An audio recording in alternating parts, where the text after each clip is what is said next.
자, 여러분, 저는 지금 기적 시리즈, 이적 시리즈, 말씀에 나타난 표적 시리즈, 그것도 신약 성경에만, 구약에도 엄청난 기적들이 있어요.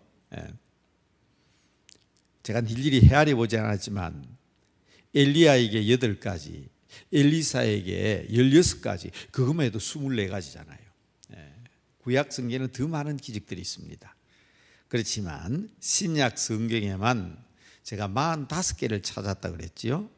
그런데 45개 중에 하나가 오늘 이 본문 말씀인데, 목사님 여기 무슨 기적이 있습니까? 그럴 수 있지만 저는 이것보다 더 큰 기적은 없다. 그래서 오늘의 이 말씀을 기적의 범주에 넣었습니다. 그 첫 번째 놀라운 일은 예수께서 몸을 굽히셨다. 예수님께서 허리를 굽히셨다. 이건 대단한 기적입니다. 하나님이시잖아요. 하나님이시잖아요. 그분이 사람 몸을 입고 이 땅에 오셨다는 자체는 틀림없는 기적이죠. 자, 그 표현을 저는 예수님께서 허리를 굽히셨다, 몸을 굽히신 사건이다, 저는 그렇게 얘기하고 싶어요. 여자가 지금 돌에 맞아 죽을 상황에 이르렀잖아요. 그 주위에 있는 바리새인들이나 서기관들의 이야기에 아랑곳하지 아니하시고 예수님은 태연하게 몸을 굽히시고 여인과 같은 선상에서 같은 마음이 되어 땅바닥에 글을 쓰고 계시거든요. 이것을 교육학에서는 뭐라 그러느냐? 이것을 희생이라고 합니다. 39살 먹은 어머니가 3살짜리 아이와 지금 대화를 하고 있어요. 39살 어머니의 지식으로 이야기하면 3살짜리 아이는 하나도 못 알아듣습니다. 그렇죠? 3살짜리 아이 앉아서 야, 인생이란 말이야 이러면 3살짜리 아이가 어떻게 알아듣겠어요? 그런데 39살 어머니가 몇 살을 희생시키고 하면 36년을 희생시킵니다. 36년을 깡그리 없애버리고 3살짜리 아이가 되어서 3살짜리 아이와 대화를 합니다.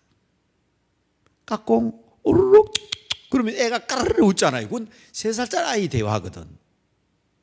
하나님이 그 하늘 영광 보좌를 부리시고 자기 몸을 낮추시고 허리를 꺾으시고 땅바닥에 쓰러져 있는 여인과 같은 마음의 교류, 마음의 대화를 하고 계신 거예요. 이게 기적이라는 겁니다. 하나님이 지금 우리 눈높이에, 우리 수준에 맞추고 계신 것입니다.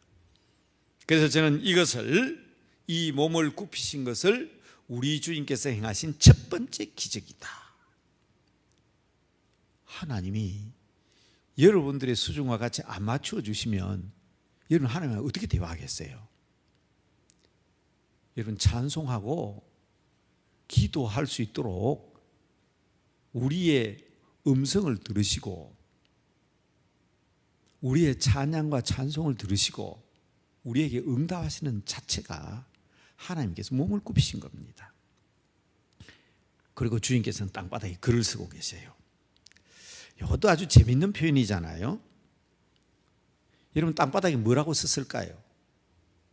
저는요, 주석을 수십 권을 찾아보고 학자들이 이 부분에 대해서 이야기한 것을 있는 대로 다 뒤져봤지만 예수님께서 땅바닥에 무슨 글을 쓰셨을까에 대한 내용은 찾아보지를 못했습니다. 도대체 뭐라고 쓰셨을까? 알 수가 없어요. 알 수 있는 방법도 없습니다.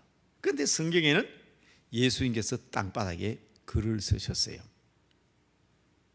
청년들이 시화전을 한다고, 이제 앞으로 그런 것도 좀 회복이 돼야 되는데 교회마다 청년들의 활동이 옛날에 두드렸을 때 있었잖아요. 1년에 한 번씩 시화전 한다고 제보고도 시를 하나 내라 그랬어요. 뭐 시를 쓰면 제가 못 쓰겠습니까만은 제가 이걸 썼어요. 어떻게 썼냐? 이렇게 썼습니다. 예수님께서 줄바꾸고 땅바닥에 줄바꾸고 글을 쓰신다. 그 다음 밑에다가 점점점점 그게 끝이에요. 그리고 부탁해서 예수님이 엎드리고 있는 모습을 그림으로 좀 그렇게 시화전에 내건 적이 있습니다. 교인들이 사갔어요. 청년들에게 돈 주고 사갔다고. 내용을 모르는데 뭐. 그냥 예수님이 땅바닥에 글을 쓰신 거예요. 그런데 여러분, 저는 그 부분에 대해서 늘 궁금했습니다. 아무도 모르는 일인데 하나님 저한테만 가르쳐 줄 수 없습니까? 그런데 여러분, 하나님이 설령 저에게 가르쳐 주셨다 해도, 제가 하나님께서 땅바닥에 그렇게 예수님이 글을 쓰셨다 해도 누가 믿겠습니까? 아무런 재료가 없는데. 그런데 예수님께서 이렇게 말씀하셨잖아요. 다시 허리를 펴시고 무리들을 둘러보시면서 너희 중에 죄 없는 자가 먼저 돌로 쳐라. 그리고는 둘러보시지도 않으셨어요. 그리고 여전히 여인과 같은 자리로 몸을 낮추시고 땅바닥에 글을 쓰셨습니다. 사람들은 다 사라져버렸죠. 그때 예수님께서 여인에게 묻습니다. 다 사람들이 어디 갔느냐?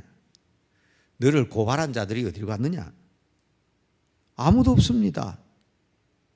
아무도 없나이다. 주여, 아무도 없나이다. 그때 예수님께서 말씀하시기를, 나도 너를 정죄하지 않겠다. 하나님은 반드시 죄를 지은 사람은 죄값으로 치불케 하시는 공의로운 하나님이에요. 반드시 죄값을 치러야 됩니다. 여러분, 그거 잊으시면 안 됩니다. 반드시 죄값을 치르신다고. 그런데 우리의 죄값을 예수님께서 치르셨잖아요. 나도 너를 정죄하지 아니하노니 가서 다시는 죄를 범하지 말라. 알 수가 없어. 무엇이라고 쓰셨는지.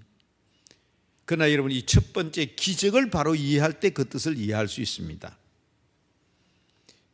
하늘 영광 보좌를 버리고 오신 그분이 허리를 굽히시고 땅바닥에 글을 쓰신 분입니다. 그래서 저는 이렇게 말씀드립니다. 예수님께서 땅바닥에 글을 쓰셨어요. 객관적인 시가 돼야 되기 때문에 저는 점점점점 하고 말았지만, 확실하고 분명하게 저는 이렇게 말씀드릴 수 있습니다. 아버지, 이 여인의 죄도 제가 책임지겠습니다. 결코 그 내용이 아니라면 나도 너를 정죄하지 않겠노라는 말씀을 하실 수가 없습니다. 이 여인은 분명히 죄인입니다. 현행범입니다. 현장에서 잡혀왔습니다. 벌 받아야 됩니다. 율법에 하면 돌에 맞아 죽어야 합니다. 그런데 예수님께서 그 여인의 마음이 되어가지고, 자기들은 죄 없나? 남자들은 왜 그래? 같이 죄를 지었는데 왜 나만 갖고 그래? 그 마음을 예수님께서 읽으셨고, 또 주님께서 그 마음이 되신 것 아니겠습니까? 여러분, 답답해하시고 힘들어하시고 억울해하시고 어려운 일이 있어서 울부짖을 때 우리 주님께서는 몸을 굽히시고 여러분의 마음을 아시기 때문에 여러분의 기도에 응답하시는 것입니다. 이거보다 더 큰 기적이 있습니까? 하나님이 이 세상에 아무도 내 마음 알아주는 사람 없는데 그분만은 내 마음을 알고 계신다. 그분만은 몸을 굽히시고 땅바닥에 글을 쓰시지만 그 여인의 심정을 알고 계신다. 그래서 하신 말씀입니다. 야, 너희 죄 없냐? 죄 없는 사람은 돌로 한번 쳐봐. 요새 사람 같으면 그냥 양심도 없어가지고 죄가 있다고 생각돼도 그냥 돌을 들고 쳐버렸을지도 몰라요.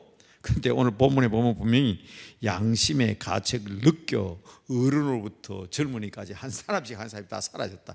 대단히 이 사람들 양심적인 사람입니다. 그죠? 그러나 가장 중요한 것은 그를 뭐라고 쓰셨는지 알 수 없지만 이 여인의 죄도 제가 책임지겠습니다. 예수님께서 그 죄값을 지불하시겠다고 하나님과 약속하신 겁니다. 그리고 당당하게 나도 너를 정죄하지 않는다. 가서 다시는 죄를 범하지 말라. 그렇죠. 가늠하다가 서기관들 바리새인에게 잡혀왔습니다. 그것도 현장에서. 맞습니다. 율법대로 하면 돌에 맞아 죽을 수밖에 없습니다. 그런데 그 여인이 살아났습니다. 죽지 않았습니다. 이것 또한 기적 중에 기적 아닙니까? 주님께서 몸을 굽히시고 하늘 영광 보좌 버리시고 이 땅에 오셔서 허리 굽히신 것도 중요한 기적이지만, 오늘 본문에 나타난 기적 가운데 기적은 이 여인이 스데반도 돌에 맞아 죽었는데, 그렇잖아요. 스데반도 돌에 맞아 죽었는데 이 돌에 맞아 죽지 않았어요. 살아났어요. 기적 중에 기적입니다. 예수님을 따라다니며 책 잡으려고 하던 바리새인인데, 여자가 대낮에 다른 남자와 간음하다가 잡힌 거하고 예수님하고 무슨 관계가 있습니까? 그렇죠? 대낮에 간음하다가 여자가 잡혔어요. 예수님하고 무슨 관계가 있어요? 그런데 이들은 이 여인을 예수님께 끌고 와서 하필이면 예수님 앞에 시험하려고 했습니다. 그런데 예수님께서는 이 무리의 행위에 대해서는 전혀 관심이 없습니다. 누구에게? 그 여인에게. 여인의 마음으로, 막다른 골목에 이른 죽음을 눈앞에 댄 그 여인의 마음으로, 그 여인의 마음을 읽으시고 그 여인과 함께 같은 생각을 가지시고 선포하신 것입니다. 그래서 이 여인은 살아났습니다. 두 번째 기적입니다. 그런데 참 중요한 게 있습니다. 본문을 이해하기 위해서 이 여인이 누구일까? 이 여인이 누구일까? 많은 사람들은, 또 주석가들은, 성경 해석가들은 이름을 밝혀놓았는데 마리아라고만 했네요. 한번 여러분들 혹시 주석이 있다면 찾아보세요. 마리아라고 해놓으니까 이게 문제가 되는 거예요. 어느 마리아인지 알 수가 없어요. 성경에는 마리아가 많이 나오잖아요. 그래서 말하기 쉬워서 막달라 마리아다, 이렇게 설교문에 적어놓은 학자들이 있다는 것을 제가 읽었습니다. 그런데 저는 아무리 생각해봐도 막달라 마리아는 아닌 것 같아요. 막달라 마리아는 대낮에 나와서 간음할 수 있는 조건을 가지고 있는 여인이 아닙니다. 굉장한 부자입니다. 다만 7 귀신 들린 적이 있던 막달라 마리아라고 되어 있습니다. 그러나 여러분 성경 잘 읽어보세요. 막달라 마리아가 어떤 여자인지. 예수님과 예수님의 제자를 물질로 섬겼던 사람입니다. 그래서 제가 표현하기를 부자였다고 제가 표현한 겁니다. 많은 것을 가진 여인입니다. 다만 7 귀신이 들렸다가 나았던 여인이지만 제물로 섬겼던 마리아가 그 대낮에 그렇게 나쁜 일하다가 잡혀올 정도였을까? 못된 일을 숨어서 할 수도 있지. 그렇지만 물질적으로 부족함이 없는 그 여인이 그런데 들킬 장소에 나와가지고 나쁜 일을 했겠어요? 그래서 저는 막달라 마리아는 아닌 것 같다. 두 번째 나오는 마리아가 있습니다. 여러분 마가복음 15장 40절에 보면 예수님의 십자가 밑에서 세 사람이 써 있습니다. 한 사람은 막달라 마리아입니다. 한 사람은 작은 야고보와 요새의 어머니 마리아라고 되어 있고, 한 사람은 요한과 야고보의 어머니 살로메, 세 사람이 있습니다. 그런데 여러분 이 성경 잘못 읽으면 안 돼요. 거기에 세 사람이 서 있는데 그중에 한 사람은 예수님의 어머니입니다. 누가 예수님의 어머니입니까? 작은 야고보와 요셉은 예수님의 동생입니다. 예수님의 동생 중에 요셉과 야고보가 있는데, 우리가 야고보서는 작은 야고보이거든요. 큰 야고보는 사도행전에서 맨 먼저 순교당하는 사람이에요. 그 어머니는 살로메입니다. 요한과의 형제입니다. 그러니까 이 큰 야고보와 비교해서 작은 야고보는 누구냐? 예수님의 동생이거든요. 이걸 연관시키지 못하니까, 그래서 이게 성경을 해석하고 설교하시는 분 같은데 조금만 성경을 더 읽으면 좋을 텐데, 왜 십자가 밑에 있었던 작은 야고보의 어머니 마리아일지도 모른다 했을까? 그럼 자기 예수님의 어머니가 현장에서 간음하다 잡혀왔어요? 말도 안 되는 소리를 하고 있습니다. 그래서 이 성경을 좀 더 깊이 알아야 되는데, 여러분 아셔야 돼요. 여기 나와 있는 작은 야고보와 요셉이라는 거, 요셉의 어머니 이래 돼 있어요. 그러니까 헷갈리는 것 같은데 예수님의 어머니입니다. 그래서 예수님이 요한에게 그러잖아요. 보라 내 어머니다. 여자여 보소서 아들입니다. 예수님의 어머니를 그렇게 표현한 겁니다. 작은 야고보와 요셉의 어머니는 예수님의 어머니입니다. 그건 제가 참고적으로 아셔야 될 것 같고, 또 요한과 야고보의 어머니는 아닌 것 같고, 그래서 이것은 저는 그렇게 추측합니다. 이 여인은 분명히 베다니 마을의 마리아다. 그 언니는 마르다입니다. 예수님에게 고중 듣잖아요. 지금 예수님이 중요한 말씀을 하시는데 구별이 안 돼요. 지금 말씀드려야 될 시간인지 음식해야 될 시간인지 구별을 못해요. 그래서 예수님한테 선생님 내가 지금 부엌에서 바빠 죽겠는데 그 마리아 좀 보내가 부엌일 같이 좀 하라고 하세요 그러잖아요. 그때 예수님이 야 마르다야 니 좀 정신 좀 차리라. 지금이 무슨 시간이냐 그러잖아요. 한 가지 일만 하든지 아니면 나중에 하든지 해야지 왜 지금 그런 소리 하냐. 분별력이 없었어요. 마르다에게는 생활 능력이 없습니다. 집에서 마루 닦고 밥하고 청소하는 일은 잘할지 모르지만은 마르다는 베다니 마을 가난한 마을에 사는 마르다는 그런 능력이 없어요. 오빠가 있습니다. 나사로라는 오빠가 있습니다. 건강한 사람이 아닙니다. 죽었다가 살아났잖아요. 병약한 사람입니다. 생활 능력이 없습니다. 바로 그 가정의 소녀 가장이 바로 마리아입니다. 여러분 제 해석이 그럴듯하지요. 그렇게 해석하는 사람들이 많습니다. 제가 마리아가 누구냐 다 마리아로 했는데 이 마리아가 어느 말인지 분별을 못해서 어떤 사람은 막달라 마리아라고 하고 어떤 사람은 십자가 아래 있었던 마리아라 해서 저 깜짝 놀랐어요. 이분은 좀 아닌 것 같고. 그러면 이 마리아가 누굴 건가? 베다니 마을의 마리아일 것이다. 세 식구가 함께 삼남매가 살아가는데 생활 능력이 없는 오빠와 아둔한 언니를 둔 마리아는 자신의 몸으로 세상에 나와 벌어먹고 살아야 되는데 그것도 좋지 못한 일을 하다가 잡혀온 것 아니겠는가. 아유 그럼 목사님 그럼 성경에다가 그 마리아라고 하면 될 거 아닙니까? 여러분 얼마나 조심스럽게 기록한 것인지 아십니까? 이 마리아가 변화되었잖아요. 이 베다니 마을의 마리아는 우리 성경에 나오는 예수님의 행적에서 빠뜨릴 수 없는 훌륭한 여성 지도자입니다. 그렇게 변화되었어요. 그런데 그의 과거를 이름을 밝혀가면서 기록해야 될까요? 그것까지 생각하신다면 왜 오늘 본문에 나오는 이 여인의 이름이 정확하게 기록되지 않았을까에 대해서는 어느 누가 생각해도 명확한 겁니다.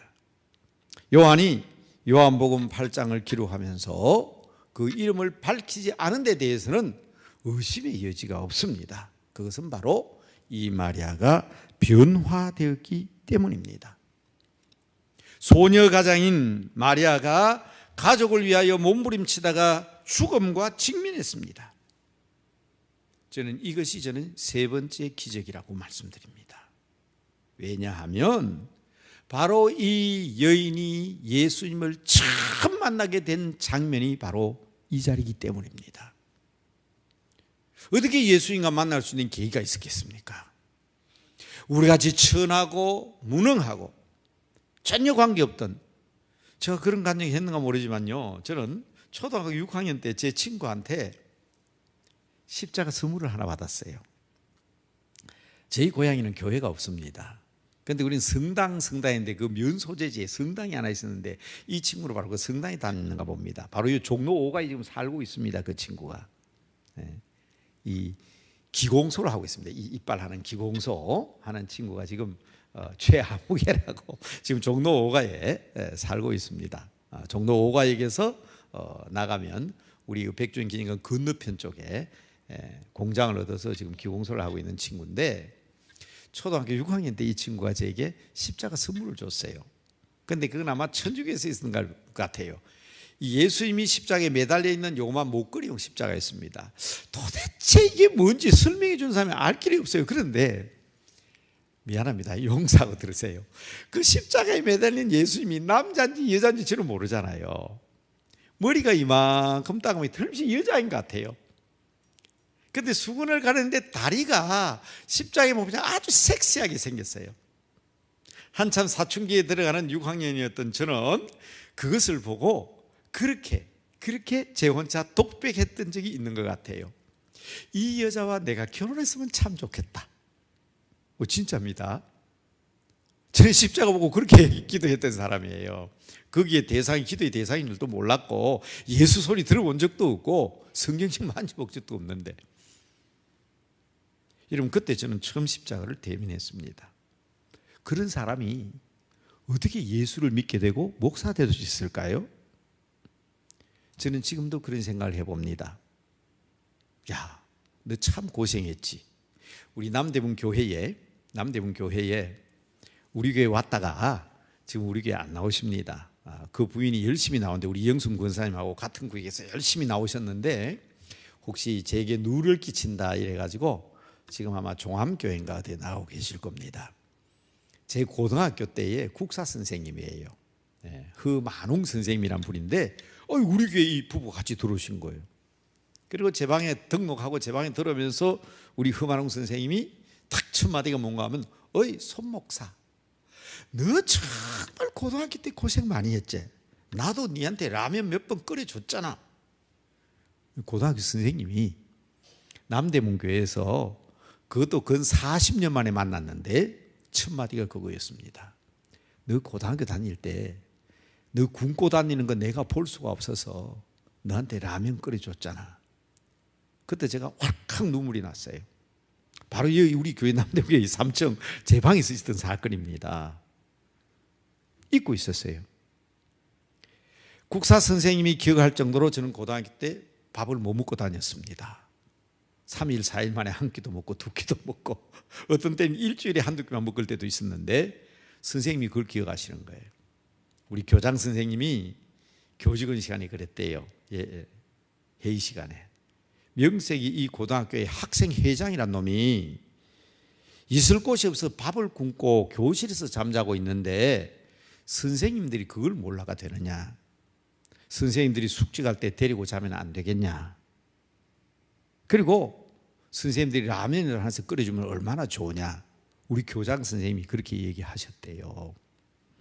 가만히 기억해 보니까 제가 선생님들한테 라면 얻어먹은 생각이 나더라고요. 자, 여러분 원망할 수 있죠? 어떻게 다른 학생들은 부모가 해주는 밥 먹고 학교 다니는데 따뜻한 방에서 잠자고 다니는데 교실에서 싸늘한 교실에서 이불 뒤집어 쓰고 잠자면서 굶고 다니는 학생이 어디 있겠냐 그러실지 모르지만 저는 오늘 이 장면을 읽으면서 그게 없었다면 예수님과 제가 어떻게 만나겠느냐는 거예요. 그런 고통이 있고 그런 힘든 일이 있었기 때문에 친구가 야 교회 가자, 교회 가면 참 좋다, 여학생도 많다, 교회 가자. 다른 생각 안 가졌습니다. 교회가 저는 의자가 그렇게 좋은 줄도 몰랐고 거기서 잠잘 수 있는 줄도 몰랐고요.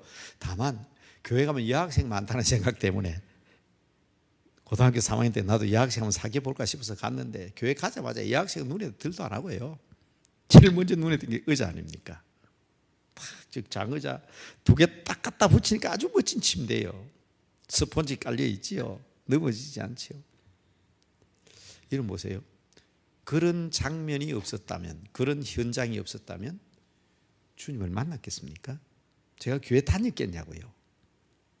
어려서부터 예수쟁이들은 제사도 안 지내는 상놈들이라고 배운 사람이 제가 교회 다녔겠느냐고요.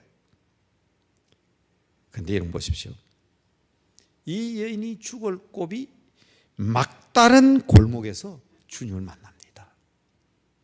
그래서 이 놀라운 사건을 요한복음에 기록하면서 이름도 밝힐 수 없을 정도로 초대교회의 유명한 마리아가 된 것입니다. 여러분이 기억하셔야 됩니다. 여러분, 이런 기적적인 현상이 놀라운 능력이 나타나야 기적인 줄 압니다. 그러나 주님께서 우리에게 오셨다는 사실이 기적이고 죽을 고비에서 살아났다는 것이 기적이고 도저히 만날 수 없는 가장 비참하고 처참한 상황 속에 있던 마리아가 하늘 영광 보좌를 부리시고 이 땅에 오신 예수를 만났다는 자체가 기적 아닙니까? 그래서 저는 오늘 이 본문 말씀을 어느 누구도 예수님의 기적을 기록하면서 기적의 사건 속에 넣지 않았던 이 사건을 저는 가장 위대한 기적 중에 기적이라고 말씀드리는 것입니다. 여러분 힘들고 어려운 일이 있습니까? 고통스러운 일이 있습니까? 결정적으로 기도 응답을 받을 수 있는 찬스입니다. 위기는 기회입니다. 여러분 가정에 억울한 일이 있습니까? 분통 터지는 일이 있어요? 내 마음대로 도저히 해결할 수 없는 일이 있습니까? 기회입니다. 주님을 만날 수 있는 절대적인 기회 아닙니까? 그럴 때 우리가 하나님의 능력 체험하는 거 아닙니까? 기적의 현장을 체험하기를 원하신다면 우리는 바로 이러한 때가 바로 기회인 줄 알고 하나님 앞에 기도해야 될 것입니다. 추가적으로 말씀드릴 것은 제가 반복해서 읽었지만 죄 없는 자가 먼저 돌로 치라는 이 말을 듣고 양심의 가책을 받아서 한 사람 한 사람 다 사라져버렸다고 그랬습니다. 저는 그런 말 들은 적이 있습니다. 금정이 숯을 보고 나무라니까 연탄이 보고 비웃었다 하는 이야기를 들은 적이 있으시죠? 저는 그런 얘기 참 많이 들었어요. 금정이 숯을 보고 끔다고 막 욕을 하니까 연탄이 금정을 보고 나무랬대요. 자기 얼굴을 알으라고. 그런데 연탄은 또 어떻습니까? 자, 무슨 얘기입니까? 모여든 무리들 손에 돌이 들려져 있었습니다. 그리고 서기관들과 바리새인들은 자기들은 뭐 특별한 것처럼 예수님께 이 여인을 끌고 와서 닥달을 합니다. 그러나 쓰러져 있는 여인은 현장에서 잡혀왔지만 주님은 죄 없는 자를 거론하셨습니다. 오늘 현대인과는 다르다. 예수님께서 죄 없는 자를 얘기할 때 양심의 가책을 받았습니다. 여러분, 우리가 거울을 쳐다보는 것은 화장을 고치고 옷 매무새를 살피기 위해서입니다. 우리 마음의 거울은 성경입니다. 다시 한번 하나님의 말씀을 통해서 흩어져 버린 이들의 양심이라도 우리는 되찾아야 합니다. 양심의 화인을 맞으면 거울 즉 자기 자신을 돌보지 않습니다. 나는 깨끗한 척 거룩한 척 합니다. 여인의 모습이 거울에 비친 또 다른 우리들의 모습은 어떤 모습일까? 저는 마지막으로 이 사실을 다시 한번 여러분들에게 부탁을 드리면서 말씀을 마치려고 합니다. 보이는 것만이 기적이 아닙니다. 율법대로 살아갈 수 없는 현실을 부정하지 말고 우리 스스로 율법대로 하면 죄인일 수밖에 없는 우리들을 위하여 십자가 짊어지시고 우리를 의롭다 하시고 하나님의 자녀가 되는 특권까지 주신 하나님 앞에 감사하면서 부끄러운 일들이 수없이 많습니다. 고개들 수 없는 일들이 많아요. 사실은 죽음보다 더 두렵고 무서운 수치심을 느끼며 살아가는 우리들일 수 있습니다. 그러나 그런 막다른 골목에서 주님을 만나 구원받은 이 큰 기적처럼 한치의 앞을 내다보지 못하는 우리들이 큰 소리 치는 오늘의 현실을 바라보면서 우리도 주님처럼 허리를 굽히고 무릎을 꿇고 몸을 낮추신 주님 앞에 부복할 수 있어야 될 것입니다. 반복되는 실수로 살아가는 우리들이지만은 그때마다 우리 주님은 건져주십니다. 그리고 우리들에게도 말씀하십니다. 이 말씀은 꼭 기억하셔야 합니다. 나도 너를 정죄하지 아니하노니 가서 다시는 죄를 범하지 말라.